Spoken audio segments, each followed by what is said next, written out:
So you have a freshwater stingray, and now you want to give him a friend? Well, this video is for you, because not every fish can be a good friend with freshwater stingray. Sure, the fish can be peaceful, and just ignore the stingray, but it can still be a terrible roommate for your stingray. They might steal their food, some can stress them, or even compete for the same space, and some can literally be their dinner. So before you throw in another big fish that looks peaceful and just hope for the best, why don't we take some time to find out which fish can actually be a great friend for freshwater stingray. And this time, I'll let the fish itself judge its own roommates. Thank you, Raja, for having me, and welcome to Taj Mahal Aquatics, my aquatic friends. I am the freshwater stingray, aka your aquatic pepperoni pizza. And in this video, I will tell you which fish can be my friend, because apparently I have a lot of tank related issues. Because humans always give me the wrong friend. So before you give me a new friend, you need to understand who can live with me.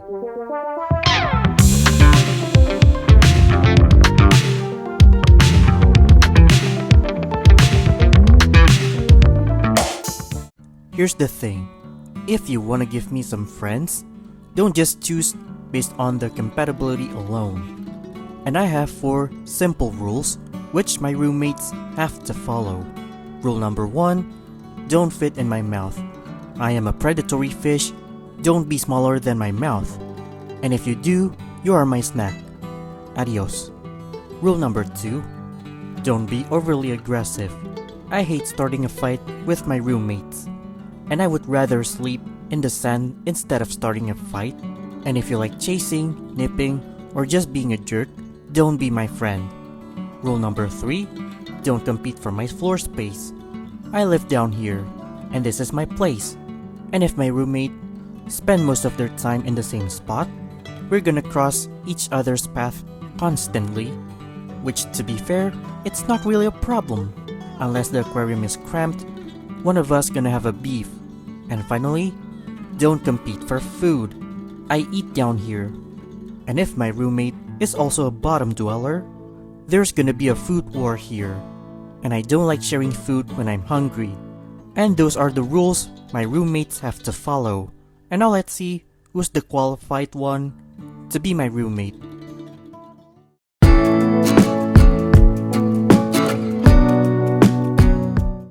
The first one, clown loach. Now hear me out. I would be okay living with these guys.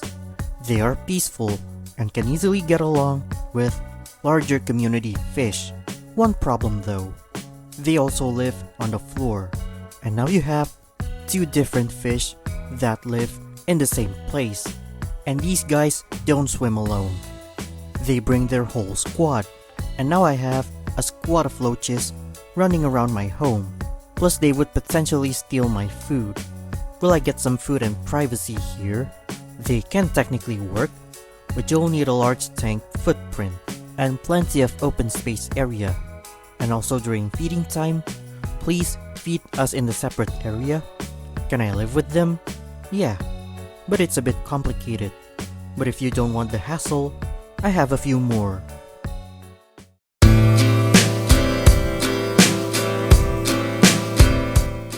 Next one, Geophagus. You need someone to clean the sand? I have the guys for you. Geophagus are an interesting choice. They are generally peaceful and can work with me. But you know what they are known for, right? They sift the substrate. And guess who's there? Me. So while we can be compatible, we might bump into each other, especially during feeding time. Because when they snatch my food before me, that's a problem. To make us really compatible, make sure they are large enough to not be on my dinner menu. And during feeding time, try to distract them with floating or sinking pellets and feed me directly. And to make things smoother, you can use a PVC pipe to hide my food from them. That way everyone gets their portion and there's no food war.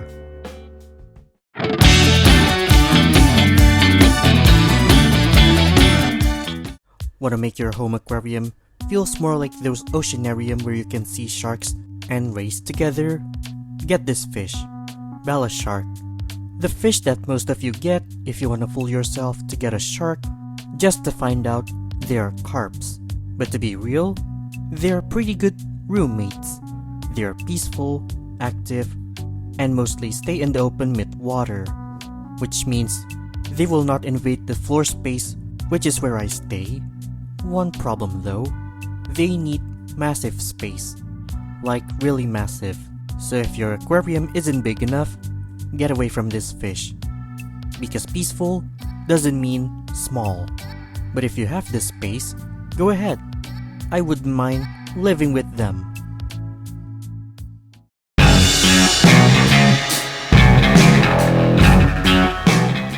Now we are getting into some cool ones. Arowana are pretty cool roommates to have. They are basically water dragons, and we could work really well. Just look at us. They stay up there, I stay down here, and we're just minding our own business, which makes them almost perfect roommates. Just one problem though, the space. Arowana needs huge aquarium, and our size has to make sense, because if one of us is smaller than the other, one of us will be on the dinner menu. So to make us work, give us the space and make sure our size is reasonable. Do that right, and you'll have the most awesome aquarium.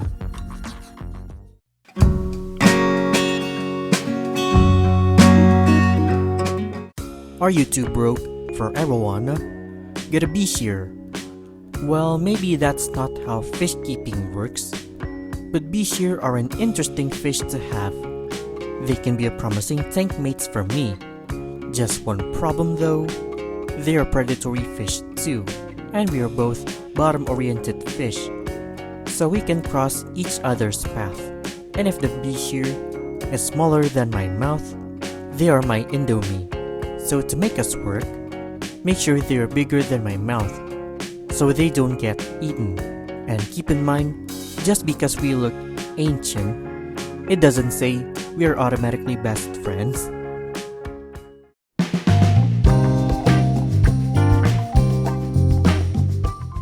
Next up, Severum. These guys are pretty good option for large community tanks.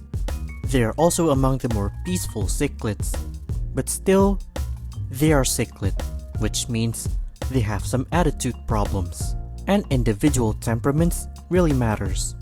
One Severum can be peaceful, while the other can choose violence. And if that happens, I would skip for other roommates. So don't just look at the species, watch the individual fish. If the Severum is a chill guy, I would be okay living with them. But if not, stay away from me.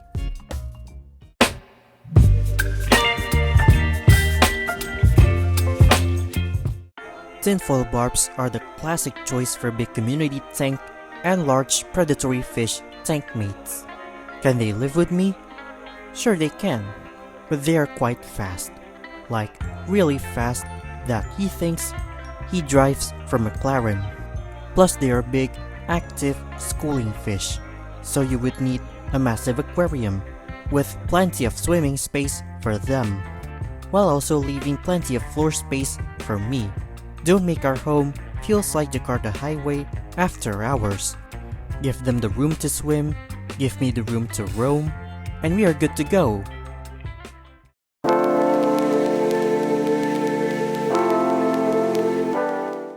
Here's another cool looking tank mates, Datnoids. They think they are the star of the tank, but to be real, I respect them. They are relatively peaceful for a predatory fish, although they are really shy, and that's why they work perfectly with me. But the problem? Size. Because they are predatory fish too. If the Datnoid is smaller than my mouth, you should have known what happened. And if I am smaller than his mouth, well, I would think twice to be his friend. So keep our size reasonable, and we potentially get along just fine.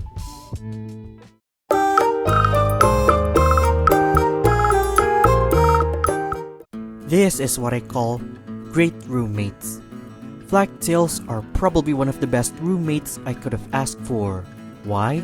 They are peaceful, active, and spend their time mostly in the upper parts of the aquarium, while I'm down here minding my own business, while they are busy zooming around with one another. Nobody fight for the same space, and nobody constantly bother anybody. And that's exactly what I want. Different lifestyle, same aquarium, and that's what makes them a perfect roommate, and I would be more than happy to live with them.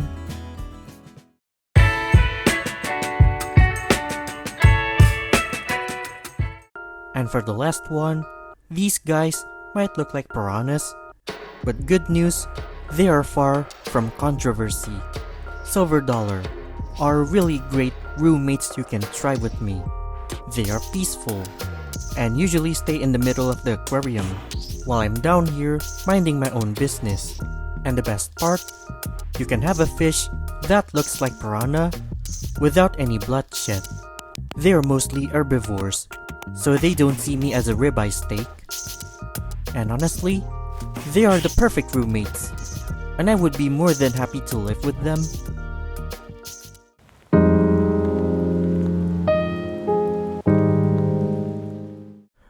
And now you know which fish that could potentially be my friend. But what if the fish isn't on this list? Simple. Think about my perspective and ask yourself 4 questions. Can I eat them? Can it bully or constantly harass me? Does it need the same floor space as I do? And will I have a food war with them?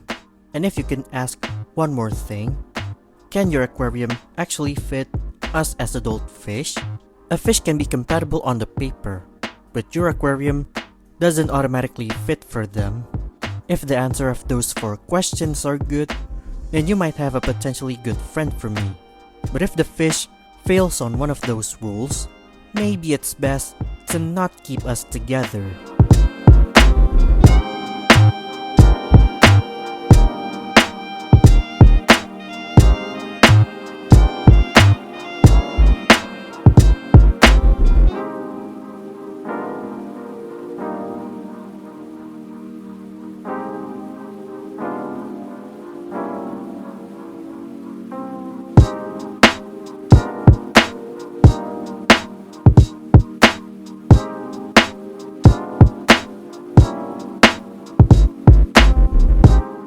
And there you have it. That's the secret to choose the right tank mates for freshwater stingrays. And that's also some fish that can be my friend. If you want to give me a friend, don't just ask, are these 2 species compatible? But also ask, what does life look like if both fish live inside the same aquarium together? I spend most of my time on the bottom, so give me some chill roommates. And also give me plenty of floor space. And don't give me something that looks like a free snack to me. And please don't steal my food, because I want to keep my friends as friends, not food. And also thanks to Raja for allowing me to hijack his channel. And now I gave the control back to him to wrap this video. And that wraps up this video. And what fish would you pair with your freshwater stingray? And have you ever kept a tank mate that surprisingly worked well with freshwater stingray? Drop it in the comments below, and give this video a thumbs up if you like this video, and share this video to your friends before they pair their stingray with some random fish. Subscribe if you want to see more fun or helpful fish keeping content, as there will be more you don't want to miss here. Thanks for watching my aquatic friends, and have a wonderful aquatic life. See you next time.